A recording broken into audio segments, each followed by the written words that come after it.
are fortunate to have you for 3 speeches starting today. And Maulana will continue until Sunday.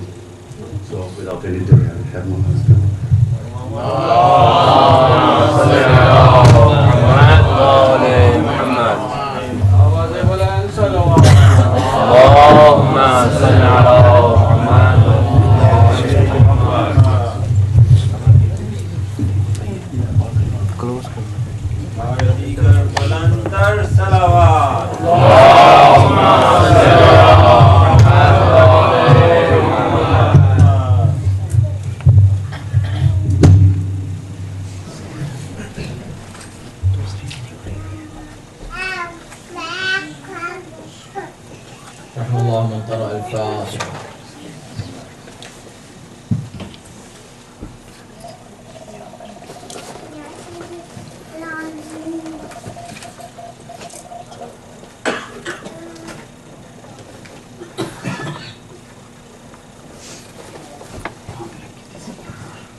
أعوذ بالله السميع العليم من الشيطان اللعين الرجيم.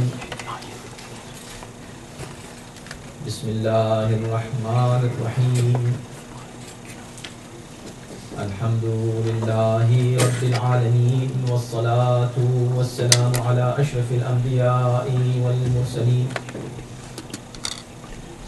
خاتم النبيين ورحمة للعالمين سيدنا ونبينا وشفيع ذنوبنا وطبيب نفوسنا ومطهر قلوبنا مولانا أبي القاسم محمد.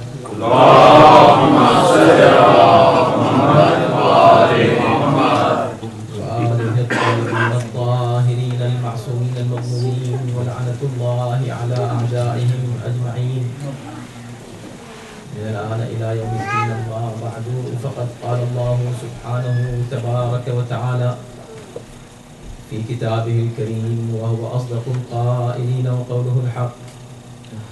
بسم الله الرحمن الرحيم. الله أخرجكم من بطون أمهاتكم لا تعلمون شيئا وجعل لكم السمع والأبصار والأفئدة لعلكم تشكرون. اللهم صل على محمد وآل محمد. مجھے بڑی خوشی ہو رہی ہے آج یہاں کلیولینڈ کے اس امام بارگاہ میں آپ سے خطاب کرتے ہوئے، اور خوشی اس بات پر ہے کہ ماشاءاللہ سے آپ حضرات محبان اہل بیت، قدوان اہل بیت تعداد کی پرواہ کیے بغیر اپنی روایات کو سینے سے لگائے ہوئے ہیں اور فرش عزائے مخدوم آپ بچھاتے ہیں، اور بلا شبہ یہ ایک بہت بڑی بلیسنگ ہے ہماری قوم کے لیے کہ اس ذکر سے جو وابستہ رہتے ہیں وہ دین اور دنیا دونوں میں کامیاب ہوتے ہیں.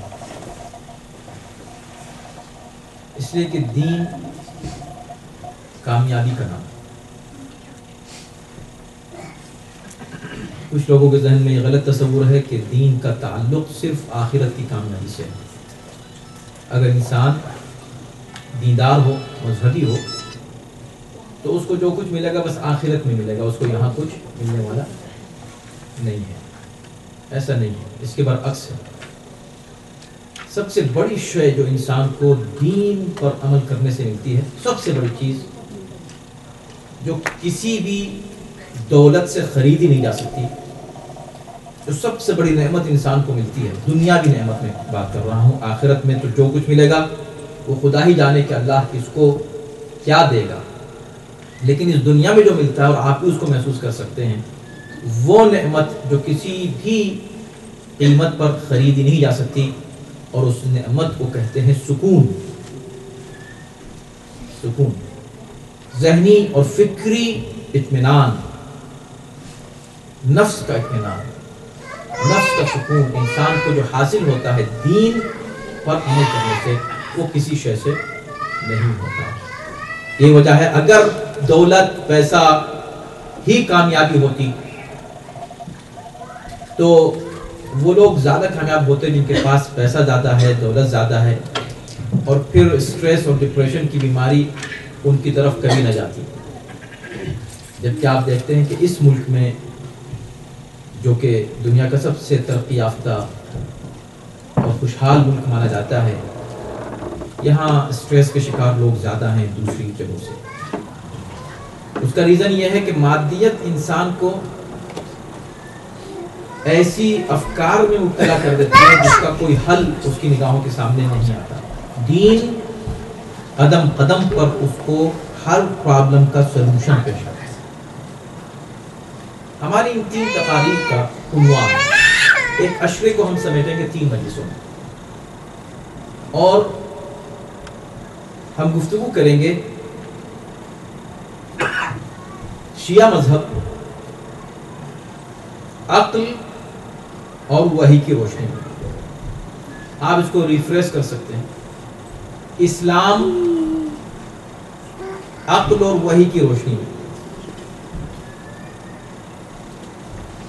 اگر ہم اس کو انگلش میں کہیں تو اس طرح کہہ سکتے ہیں کہ اسلام in the light of reasoning and divine revelation. اس لیے کہ آج ہم خود اپنے مذہب کو، اپنے عقیدے کو باقی رکھنے کے لیے اور اس عقیدے کو اپنی نسلوں تک منتقل کرنے کے لیے اور دوسروں تک پہنچانے کے لیے اس بات کے محتاج ہیں. ہمیں اس بات کی ضرورت ہے کہ ہم خود مذہب کو خود سمجھیں. ہمارا مذہب تقلیدی مذہب نہیں ہے. عقائد میں تقلید ہمارے یہاں حرام ہے. ہمارے یہاں یہ نہیں ہے کہ اللہ اس لیے ایک ہے کہ چونکہ ہمارے اماں ابا نے بتایا تھا کہ اگر کوئی شخص اس لیے مسلمان ہے کہ چونکہ اس کے پیرنٹس مسلمان تھے تو وہ مسلمان کنسیڈر نہیں کیا جائے گا اسلامی نقطۂ نگاہ سے. اگر آپ مسلمان ہیں تو you should be able to prove your faith. آپ کیوں ہیں،